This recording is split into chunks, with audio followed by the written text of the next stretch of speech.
Introduction. Indigenous peoples who signed the numbered treaties with the Crown entered into a sacred relationship rooted in mutual recognition, peace, and ongoing support. One of the key promises made, both orally and in writing, was the provision of education. Today, status?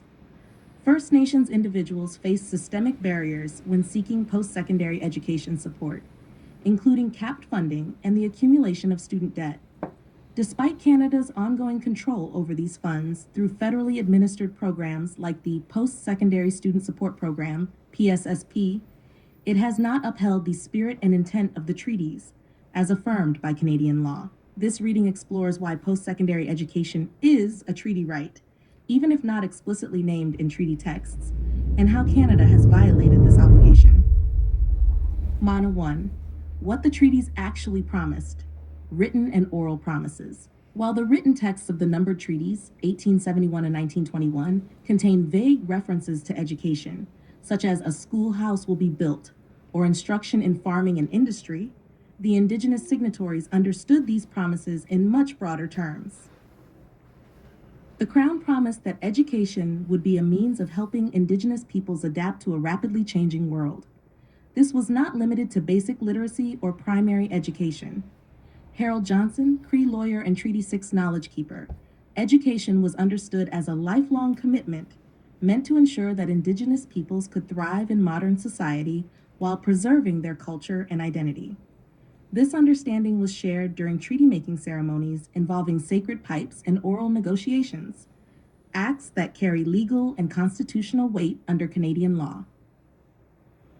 Post-secondary education as a treaty right. Even though university or post-secondary isn't mentioned in treaty texts, the modern understanding of education must evolve as society evolves. The Supreme Court of Canada has consistently ruled that treaty promises must be interpreted in a generous and purposive way, giving weight to the understanding of the Indigenous signatories. The honor of the Crown is always at stake in its dealings with Aboriginal peoples. Treaties must be interpreted in a manner that upholds the integrity of the Crown and fulfills its promises. Mikisew Cree First Nation v. Canada, 2005 SCC 69. Treaty rights must not be interpreted in a static or frozen manner. They must be interpreted in light of the parties' intentions and evolving circumstances. R.V. Marshall, 1999 SCC 43. These rulings imply that lifelong, culturally relevant, and meaningful education, including post-secondary, is a treaty right. The Crown's interpretation of education as ending in high school violates the intent of those treaties. The failure of the Post-Secondary Student Support Program, PSSSP.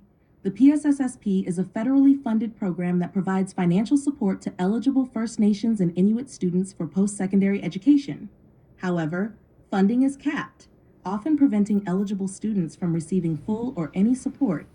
Band councils are forced to prioritize who gets funded, even though all eligible treaty members should be supported. Debt accumulates for treaty holders, despite education being a treaty promise. This system transforms a treaty right into a ration program, undermining the sacred nature of the original agreements. This is a program that is subject to budget constraints and not a recognition of treaty obligation. That's a fundamental issue. Cindy Blackstock, First Nations Child Advocate, First Peoples Law, 2018. How to 4. The legal loophole, honor of the Crown.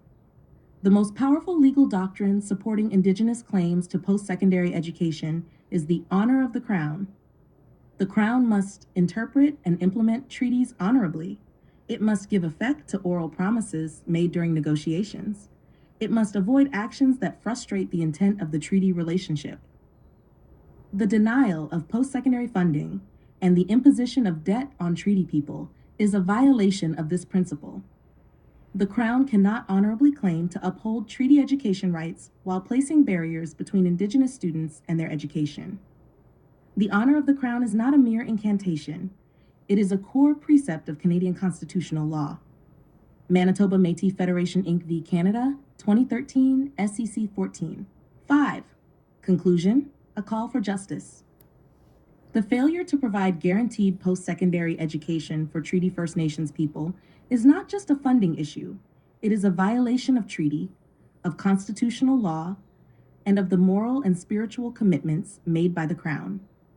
It is time for the Government of Canada and its agencies to recognize post-secondary education as a treaty right, provide adequate uncapped funding for all eligible students, offer debt forgiveness or repayment for treaty holders who were denied rightful support. Until then, every treaty holder carrying student debt due to this failure carries not only financial weight, but also the evidence of a broken promise.